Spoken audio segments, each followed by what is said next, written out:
I'm gonna try my best to get through the story time, but right now I'm sniffling. I don't know why, but this dusty wig is making me sneeze uncontrollably, so I do apologize.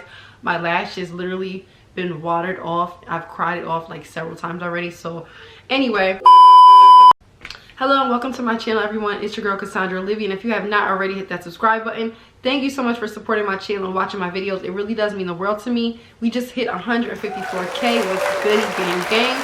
So without further ado, you already saw the title of this video, so let's get straight into it. So first things first, I just want to say thank everybody for watching my first story time ever. Never thought in a million years that people would actually care about like my little behind the scenes story, and I'm so glad that so many people can relate and just enjoy a good story about something that happened to me personally. No, it was not to bash my client, it was not to do any of that, but just to tell a story of an experience I had. People were getting so butthurt over that, so if you're not into that, just click off. Like, now's your chance to exit.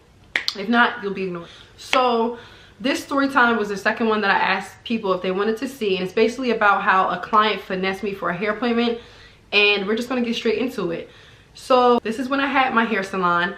I used to be booked up like Wednesday through Saturday. When I say booked up, I mean like I would open my book for the month and it would be booked up in like 1 to 2 days. So I had a client, I hadn't seen her in a while, but I used to do her daughter the first year I opened my salon back in 2015. And I did her till about like 2016, like every 2 weeks I would press her hair. Everything was good, and then I just stopped seeing her. So sometimes when that happens, clients like to just take a break from their stylist, or they may have moved, or whatever the case may be. So I'm not thinking anything crazy. I'm just thinking, okay, she was cool peoples, whatever. So it's a Friday night, and this is when I used to work like later evenings. I don't work late anymore, but that's neither here nor there. So it's a Friday night. It's around like 4. I'm working on my last client, getting ready to be done. This mom walks in with her daughter, and she's like, hey, I went on your online booking site. It's been a while, but long story short, we have a wedding to be in tomorrow, and I really need my daughter's hair done. So I'm thinking, well, I'm booked up. It's Friday. You're asking to get her hair done tomorrow, which is Saturday. I'm already booked for Saturday. So I'm like, you know, what time is the wedding? I may or may not be able to get her in because I'm booked. She tells me that it's like at like 7 in the evening, and it's in, I think, Maryland, the next state over. I'm in Delaware. So bam. Me trying to be nice, just because I've done this girl's hair several times before and she never gave me problems, neither did the mom. I was just like, I'll be nice and squeeze her in. No biggie. So I tell the mom, bring your daughter the next day, bring her at 3 o'clock, because I knew my last client for that Saturday was around like 12:30, and that would give me enough time to finish, clean everything up, have her daughter come in and be my last client. And Barry was actually supposed to be my last client, which is so funny. So anyway, and you guys know how much hair Barry has, so I always had to book out like 2.5 hours to do his hair just because it's so thick. So bam, she tells me her daughter has a wedding, so I end up telling her, you know what, just bring her tomorrow at 3 o'clock. I'll make her my last client, and I'll, you know, the silk press at the time only took me for her daughter's hair specifically an hour to the minute.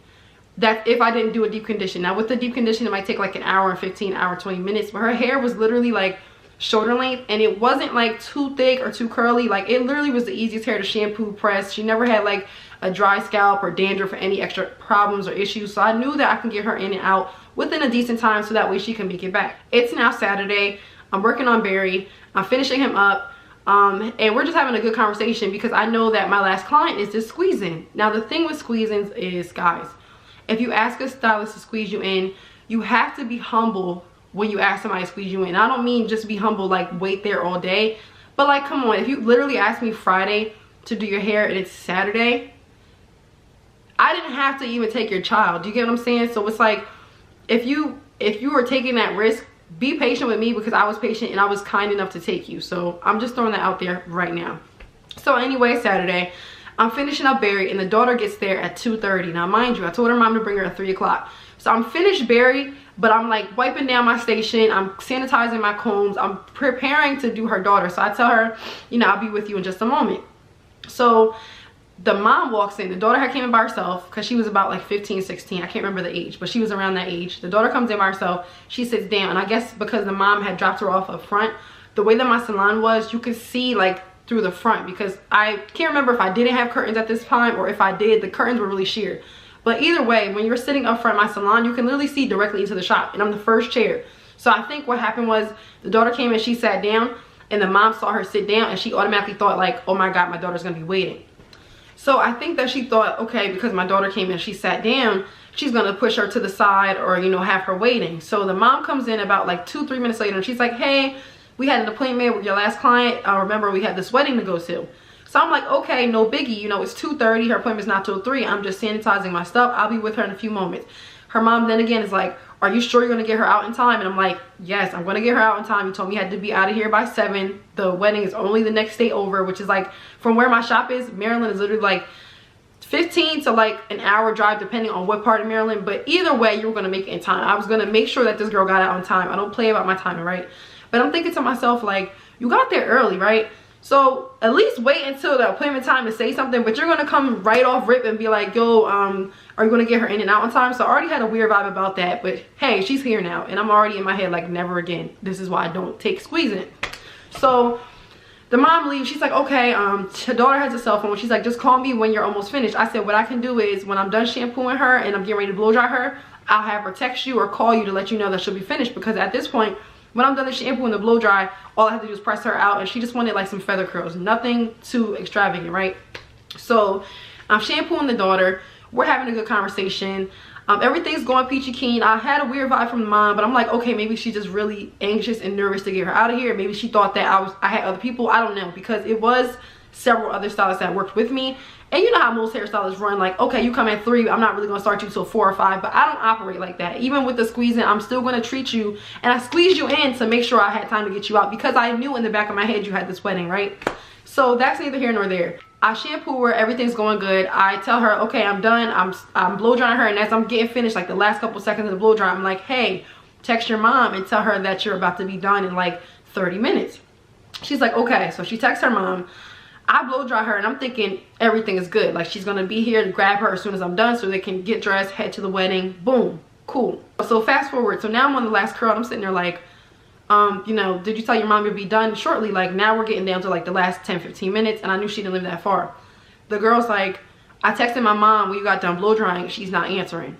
Now, mind you, this was like 30 minutes prior, so I'm like, okay, that's kind of weird, because she told me that you had to be out here urgently, and the way that she was bugging earlier when she dropped you off made me feel like you had to be out of here urgently so you guys can make it to this wedding. So I'm talking to the daughter, and she's like, I said, yeah, what time do you have to be in the wedding? The daughter accidentally tells me, oh, I don't have a wedding to be in. I'm like, what do you mean? Your mom told me yesterday she had a wedding. She said, oh yeah, I do have a wedding, but that's not till next week, but I needed my hair done this week. So I'm sitting there like, man, you did not have to do that, because mind you, I had did her daughter for a minute, so I would have still probably taken her, but you made it seem like it was super urgent. I don't even work late Saturday. I extended my hours for your daughter only, and then you rush me even though you were here early. So I'm already kind of getting weird vibes, and then she tells me like, oh, I don't have a wedding. I'm like, oh, so she lied to me. Cool.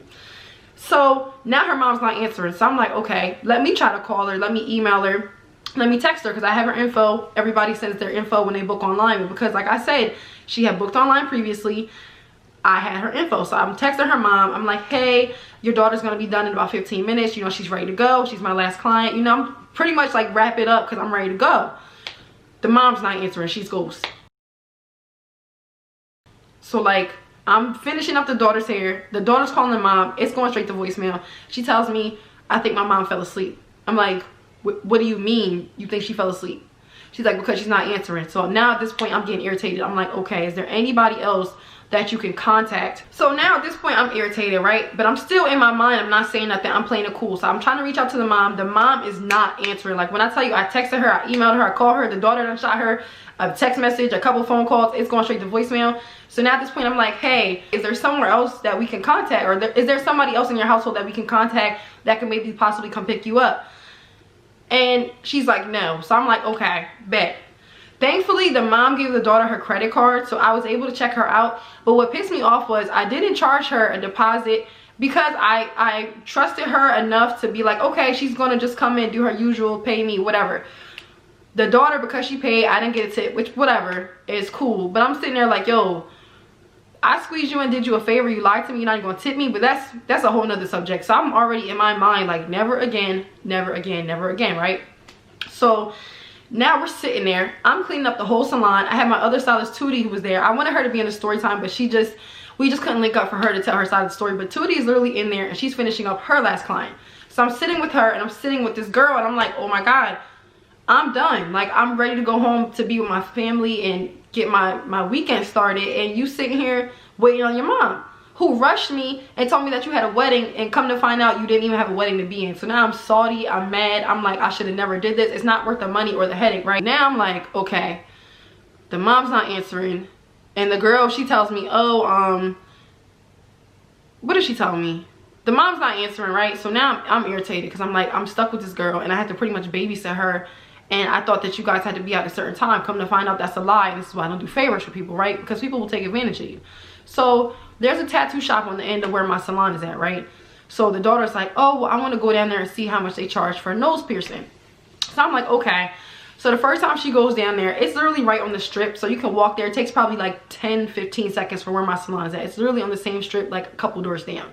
So she walks down to Malarkey, shout out to you guys, and she's like, hey, I'm asking them about piercings and whatnot. She leaves her wallet and her phone, so I'm like, whatever. So she comes back, and she's like, oh, I have to be 16. They tell her, you know, I have to bring your mom, all of that.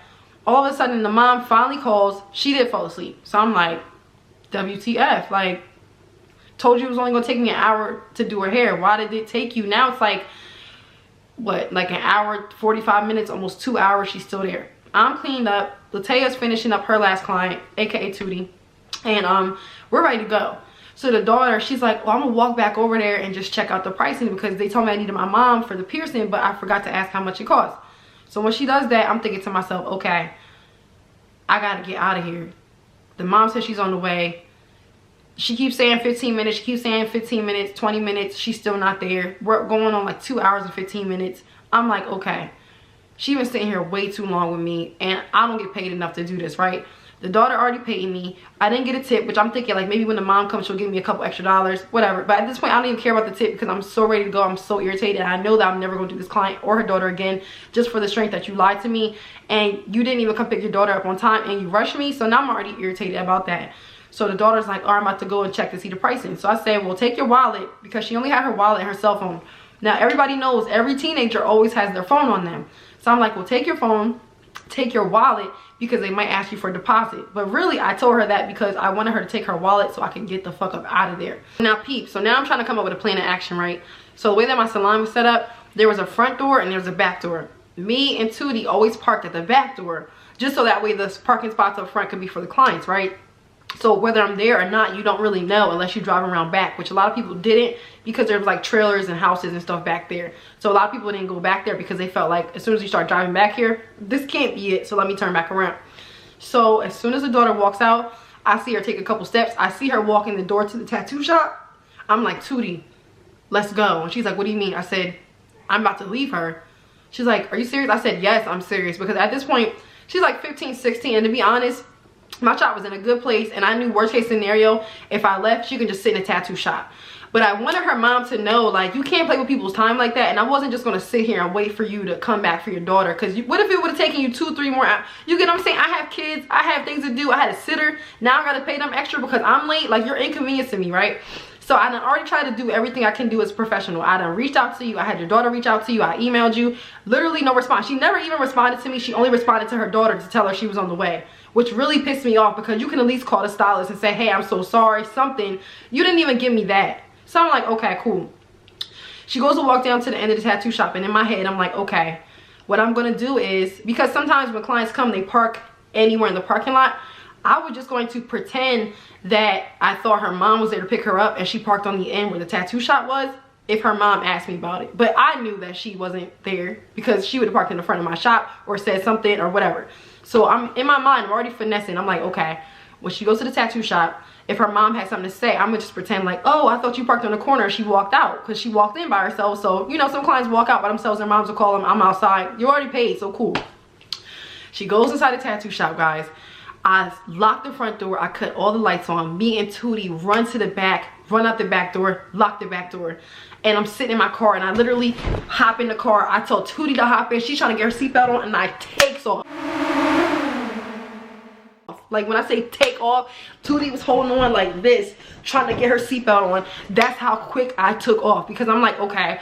And the way that my shop was, there was a back way. So just the same way I park in the back, you can leave out the back. So there's two entrances. You can come through the front of the shopping center, you can leave out the back. And the back takes you around the trailers and the houses, so you come out a completely different way, unseen. So I'm like, okay. So we go out in the back. We park all the way on the side to where you can see my shop, but you can't see my car. It's like the perfect camouflage spot. This is where like police officers behind and everything, because people just do not see it coming. So I'm in the car, mind you, we're like this in the car, because I'm like, all right, I want to see enough to where I can see if her mom pulls up. But I also, you know, I want to keep an eye on everything, because worst case scenario, I would probably have gone back. But at this point, I'm like, I just want to be smart. So I'm in the car like this. Tootie's in the car like, girl, like I'm trying to get my seatbelt on. I'm like, you don't need your seatbelt, we park. Boom. You know, like 5-6 minutes later, the mom pulls up and I see her go in front of my shop, and she's like looking in the window like, what the hell, where's my daughter? All you see is dark. Like my shop, the lights are cut off, the door's locked. She's pulling on the door's not opening. So then I see her pick up her phone. Now she starts calling me back to back to back. And I guess what? I did not answer the phone, because no, you don't want to answer my phone calls. Now I'm not going to answer yours. So after a couple of minutes, I see her pacing back and forth. I see the daughter come out the tattoo shop, and the daughter had no idea that I had even left. So the daughter comes out the tattoo shop. I see her and the mom like talking back and forth. I don't know if they were arguing or whatever. And I see the mom, and now the mom is calling me back to back to back. But I've already been paid, and now she's about to be blocked. I love blocking people. In different situations, you will be blocked. I'm not gonna argue with you. So the mom never even texted me, nothing. She literally called me back to back. And I think once she realized, okay, my daughter was down at the tattoo shop, she probably thought in her head, oh, maybe she thought that, you know, she got picked up and that's why she's not here. But really, I thought that you had me fucked up, and I was not about to sit here and wait with this kid any longer. This is not my kid. I did the best I can do. I tried to contact you. You knew how long it was going to take. I did you a favor on a day that you said you had a wedding, which you didn't have. Now you're going to have the nerve to be 2 hours and some change late? And I'm supposed to sit there and wait with her? For no tip? And even if you did tip me, is it really worth the extra $10, $15 or $20? Let's pretend it was a $20 tip. Is it worth that for me to sit here for 2 hours? That's the babysitting fee at this point. So I'm like, at this point, I don't even care about the money. I'm just trying to get home to my kids. And you guys know I live an hour away from my salon. So not only did I have to wait 2 hours and some change, I have to take a long hour hike back home when I could have been home. So I was so mad. By the time I got home, it was so late, guys. I was pissed.